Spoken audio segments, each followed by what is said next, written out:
In 1602, a company was created that had its own army, its own navy. It could declare war, sign treaties, mint its own money. It ruled millions of people across half the planet, and anyone could buy a piece of it. A baker, a carpenter, a maid. This is the story of the first stock ever sold, and almost everything you know about investing started here.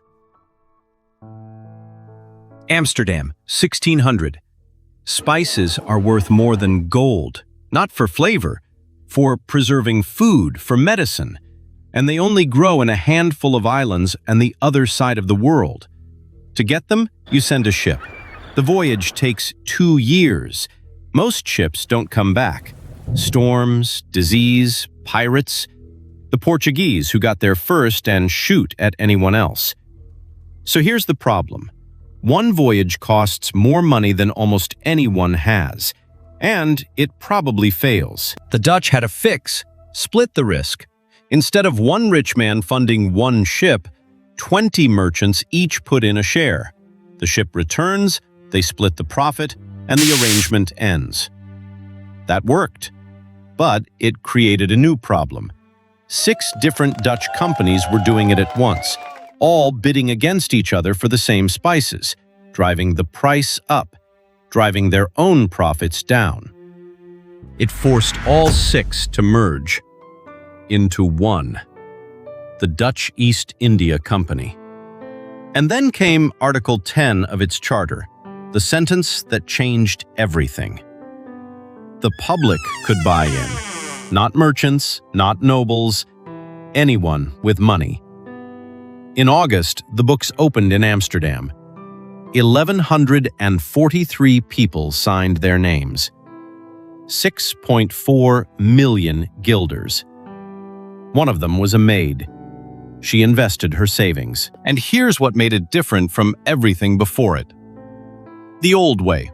Fund a voyage, get paid, it's over. This time, the money stayed in. There was no end date, no final payout. The company just kept going, which meant your share didn't expire either. You owned a permanent slice of a permanent thing. That's what a share is. Still, today. Exactly that. But it created a question nobody had faced before. If it never ends, how do you ever get your money back? The answer was to sell your share to someone else. And so, on a street in Amsterdam, people started meeting to do exactly that. Buying, selling, arguing over prices. That crowd was the first stock market. It wasn't planned, nobody designed it. It appeared because it had to. And the company exploded. 50,000 employees, nearly 5,000 voyages, fortresses, colonies, a private army. For almost 200 years, it paid its shareholders around 18% a year. That maid had bought into the most profitable enterprise the world had ever seen. But this is where the story stops being fun. That monopoly wasn't won by trading better. It was enforced. The company took islands by force.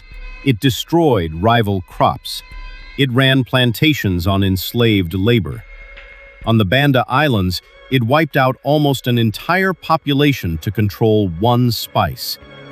The 18% came from somewhere. Every dividend has a source. That's true now, too.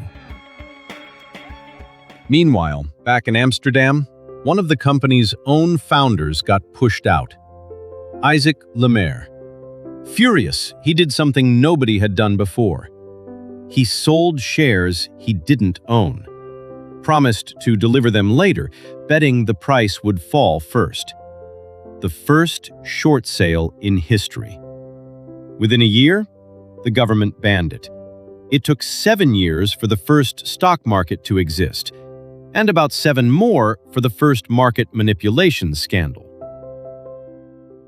So how does something this powerful die? Slowly. Then, all at once. By the 1730s, the profits were shrinking. Costs rose, corruption spread, competitors caught up. But the company kept paying its dividend. It paid out money it hadn't earned, year after year, for decades. It borrowed to do it. On the 31st of December, 1799, the charter simply expired. Nobody renewed it. The state took the debt, around 200 million guilders. The most valuable company in history ended as a line item. So what does a dead Dutch spice company have to do with you? Almost everything. The share you own is the same instrument. The exchange you buy it on exists for the same reason. Short selling still works the same way. And the warning sign is the same too. A company paying out more than it earns is not generous. It's borrowing from its own future. 200 years of dominance didn't make it permanent. Nothing does.